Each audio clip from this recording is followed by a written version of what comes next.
right now at 5. And nothing but the truth, so help you God. Historic hearings on Capitol Hill. I'm not here to take one side or the other. Putting politics. President Trump sought to exploit that ally's vulnerability and invite Ukraine's interference in our elections In the national spotlight. This is a carefully orchestrated media smear campaign. Tonight, the American public gets its first real glimpse at the impeachment inquiry.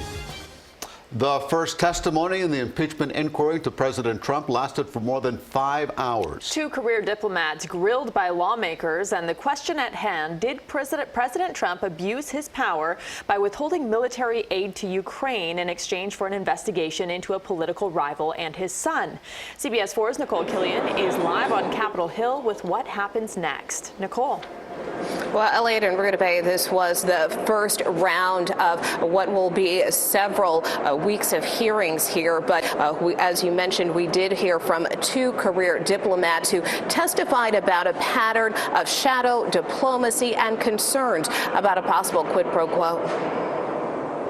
and nothing but the truth, so help you God. 2 career diplomats testified about President Trump's actions with Ukraine as the impeachment inquiry played out before the cameras. I'm not here to take one side or the other or to advocate any particular outcomes. Bill Taylor, the top U.S. diplomat in Ukraine, said it was his understanding President Trump froze military assistance to Ukraine to pressure the country's new leader to launch politically motivated investigations. Taylor revealed new information about a phone call his staffer overheard between President Trump and Ambassador to the EU, Gordon Sondland. Following the call with President Trump, the member of my staff asked Ambassador Sondland what President Trump thought about Ukraine. Ambassador Sondland responded that President Trump cares more about the investigations of Biden. Democrats, led by House Intelligence Committee Chairman Adam Schiff, said the goal of the inquiry is to see if President Trump's actions amount to an abuse of power. Is this what Americans should now expect from their president? If this is not impeachable conduct, what is? But Republicans called the hearing a theatrical performance by Democrats. This is a carefully orchestrated media smear campaign. They challenged Taylor's testimony, saying Ukraine never felt pressured. Your clear understanding was obviously wrong because it didn't happen. President Zelensky didn't announce he was going to investigate Burisma or the Bidens.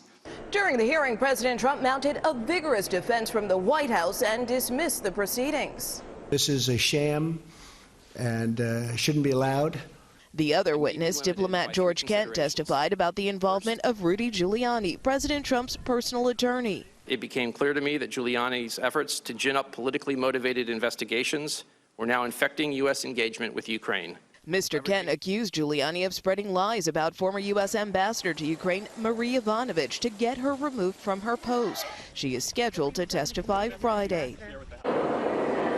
And just a few moments ago, President Trump did respond to that new testimony today that he was overheard on a call by one of Taylor's staffers mentioning investigations. He said it's the first he's heard of it, he knows nothing about it, and he doesn't recall saying that. Live tonight on Capitol Hill, Nikole Killion, CBS 4 News. Nikole, thank you. And our coverage of today's impeachment inquiry hearing does not end here. Jim DeFede will join us with more on the hearings and what we should be watching for. That's ahead at 5:30. And CBS News will bring you live coverage of the public hearings in Washington, D.C., scheduled for Friday. Watch it right here on CBS 4.